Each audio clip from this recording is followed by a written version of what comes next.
নমস্কার দর্শক বন্ধুরা, খুশির ছাদ বাগান চ্যানেল আপনাদের সকলকে স্বাগত।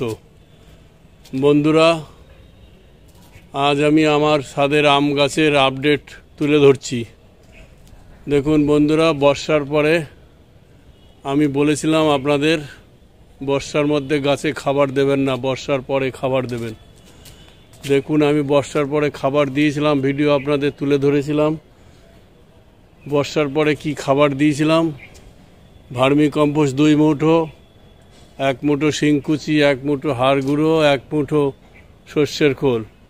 তার সঙ্গে কিন্তু আরও 2টো খাবার আমি এক্সট্রা দিয়েছিলাম। এই দেখুন, ডিমের খোসা, ক্যালসিয়াম আর হচ্ছে পটাশিয়াম, পাকা কলার খোসা। এই 1 মুঠ ডাস্ট করে 1 মুঠ দিয়েছিলাম, আর হচ্ছে ডিমের খোসা ডাস্ট করে মিক্সচার মেশিন দিয়ে আমি ডাস্ট করে নিয়েছিলাম, করে 1 মুঠো ডিমের খোসা দিয়েছিলাম। এই 6টি খাবার দিয়েছিলাম। দেখুন, বর্ষার পরে গাছে খাবার দেওয়ার পরে গাছটার চেহারাটা দেখুন। দেখুন, এটা হচ্ছে ব্যানানা ম্যাঙ্গো। দেখুন গাছে, দেখুন কতগুলো করে কুশি ডাল বেরিয়েছে। দেখুন, প্রত্যেক ডালে 3-4টে করে ইয়ে আছে। দেখুন গাছের চেহারাটা দেখুন।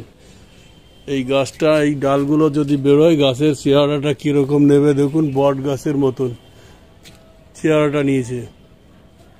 এই যে ডালগুলো বেরিয়েছে, এই ডালগুলোই 3-4 মাস, জানুয়ারি মাসে মুকুল আসবে। এই ডালগুলো 3 মাসে 4 মাসে পুক্ত ডাল একদম সতেজ হয়ে যাবে। তাই বন্ধুদের বলছি, দেখুন আমার এইটা হচ্ছে কাটিমন, আর এটাও দেখুন ব্যানানা ম্যাঙ্গো। দেখুন কতগুলো করে ডাল বেরিয়েছে। দেখুন দেখুন এই খাবার দেওয়ার পরে, বর্ষার পরে যে খাবার দিয়েছিলাম, জৈব খাবার, দেখুন কতগুলো করে ডাল বেরিয়েছে। দেখুন এক একটা ডালে 4টে, এটাই দেখুন 6টা ডাল বেরিয়েছে, 6টা, প্রত্যেকটায় 4টে 5টা 6টা করে। দেখুন কত সুন্দর গাছ। এই ডালগুলো ভালো রাখার জন্য আমি এক্সট্রা যে 2টো খাবার দিয়েছিলাম বন্ধুরা, এই দেখুন ডিমের খোসা ডাস্ট, আর হচ্ছে কলার খোসা, পাকা কলার খোসা শুকিয়ে ডাস্ট করে নিয়ে এই ডালগুলো ভালো রাখার জন্য, সামনে মুকুল আসার জন্য পটাশিয়াম এবং ক্যালসিয়াম, এই 2টো গাছের দরকারি, অবশ্যই দরকার। এই গাছের, আম গাছের এই পটাশিয়াম এবং ক্যালসিয়াম, এই 2টো গাছে থাকলে আর গাছের কোনো খাবার দিতে হয় না। গাছের খাবার ওই মাটিতেই গাছ ভালো হয়, প্লেন মাটিতে গাছ হবে, কিন্তু ক্যালসিয়াম আর হচ্ছে পটাশিয়াম এই 2টো লাগবেই। গাছ তো এমনি মাটিতে, এই দেখুন ঘাস হয়ে গেছে আমার জমিতে, মাটিতে তো বস্তায় মাটি আছে, সেই মাটির মধ্যে দেখুন কত ঘাস এমনি হয়ে আছে। ওটা তো সার মাটি না, এমনি নর্মাল মাটি। তাই বন্ধুদের বলছি, আসল খাবারই হচ্ছে পটাশিয়াম আর ক্যালসিয়াম। এই যে ডিমের খোসা আর পটাশিয়াম হচ্ছে কলার, পাকা কলার খোসা, এইগুলো ডাস্ট করে নিয়ে 1 মুঠো করে মাসে মাসে একবার করে দিয়ে যাবেন। 1 মুঠো ডিমের খোসার ডাস্ট, 1 মুঠো কলার খোসার ডাস্ট জৈব দিয়ে যান, দেখবেন গাছ সামনে মুকুলে ভরে যাবে, ফল ফুল ভরে যাবে একদম। মাসে একবার করে দিয়ে যাবেন 1 মুঠো ডিমের খোসা ক্যালসিয়াম আর 1 মুঠো পটাশিয়াম। দেখুন আমার গাছের চেহারাগুলো দেখুন কত সুন্দর। এইটা হচ্ছে পুষা পূর্ণিমা, দেখুন কতগুলো করে ডাল বেরিয়েছে, জোর কলমের গাছ। এইটা হচ্ছে মিয়াজাকি, দেখুন কত সুন্দর ডাল বেরিয়েছে। দেখুন কত সুন্দর ডাল বেরিয়েছে, মিয়াজাকি বিশ্বের সেরা আম। আপনাদের আমি বলেছিলাম না, কাটিমন আম গাছে ঝাঁকড়া করতে খুব কষ্ট হয়। ঝাঁকড়া হওয়ার আগেই দেখুন গাছে মুকুল এসে গেছে। দেখুন এই দেখুন, দেখেছেন মুকুল এসে গেছে ছোট্ট গাছে। ও ডালটা আমি ভেঙে দেবো, ওটা রাখবো না। দেখুন এই হচ্ছে কাটিমন, বছরে 3 বার হয় থাই কাটিমন।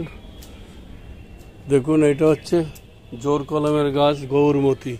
দেখুন, তাই বন্ধুদের বলছি, এই খাবার 2টো মাসে একবার করে 1 মুঠো করে দিয়ে যাবেন গাছে। ক্যালসিয়াম আর পটাশিয়ামের অভাব গাছে হবে না।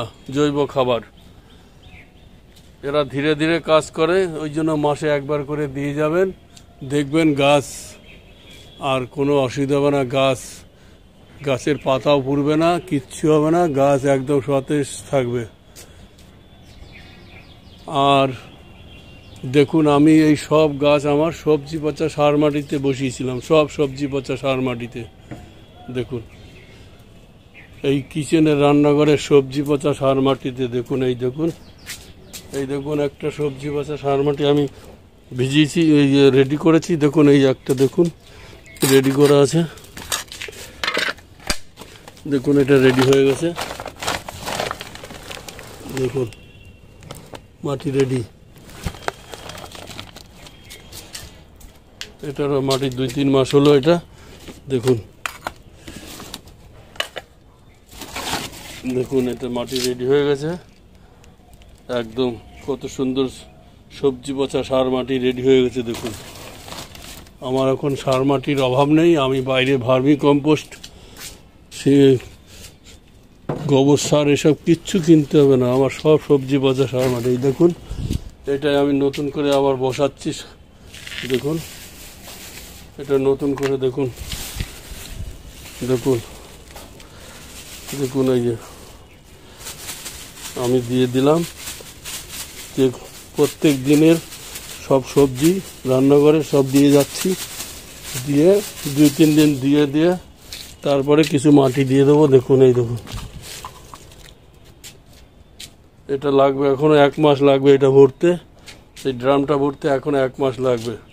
আর কালকে আবার দেবো, 2 দিন দেওয়ার পরে কিছু সবজি দেবো, দেওয়ার পরে কিছু মাটি দিয়ে আবার এইভাবে আমি সব কিচেনের সবজি পচা সার মাটি তৈরি করছি। দেখুন, আর একটা কাজ করবেন আপনারা বন্ধুরা, এই দেখুন এটা কি আছে দেখুন, কাকা কীটনাশক, জৈব কীটনাশক, এইটা আমি ব্যবহার করছি। দেখুন এইটা স্প্রে মেশিন আছে, আমি সকালবেলা এই 1 লিটার জলে 2 ml দিয়ে স্প্রে করে দিয়েছি। এখন পোকা লাগার সময় দেখুন, সব কচি পাতা বেরিয়েছে, তো এখন পোকা লাগবে, আমি একবার স্প্রে করে দিয়েছি। তারপরে আবার দেখব পাতা কাটছে কিনা, তখন আবার স্প্রে করব। এইটাই শুধু খেয়াল রাখতে হবে, শুধু পরিচর্যা করে যেতে হবে, খেয়াল রাখতে হবে যাতে পোকা টোকায় পাতা টাতা না কাটে, এইটা খেয়াল রাখতে হবে। এইটা কাটলেই আপনি এই কাকা স্প্রে করুন, কাকাটা খুব ভালো জৈব কীটনাশক, খুব সুন্দর। আমি এইটা ব্যবহার করছি, আপনারাও এটা ব্যবহার করতে পারেন। তাই বন্ধুরা, এইভাবে সার প্রয়োগ করে যান, গাছে এখন আর সার দিতে হবে না। 1 মাস পরে আবার এই যে ডিমের খোসা 1 মুঠো ডাস্ট আর কলার খোসা 1 মুঠো ডাস্ট দিয়ে যাবেন, আর গাছে কিচ্ছু দিতে হবে না। আবার মুকুল আসার আগে 1 মুঠো ওই ডিমের খোসার ডাস্ট, ক্যালসিয়াম দেবেন আর পটাশিয়াম দেবেন, দেখবেন গাছের চেহারাটা দেখবেন কীরকম মুকুল ভরে আসে একদম। তাই বন্ধুরা, ভিডিওটা কেমন লাগলো আপনারা কমেন্টস করে জানাবেন। আর আর যদি ভালো লেগে থাকে তাহলে ভিডিওটিকে একটি লাইক করবেন, আর খুশির ছাদ বাগান চ্যানেলটিকে সাবস্ক্রাইব করে রাখবেন, যাতে আমার দেওয়া প্রত্যেকটি ভিডিও নোটিফিকেশন আপনারা অটোমেটিকলি সবার আগে পেয়ে যান। পারলে একটু শেয়ার করে দেবেন।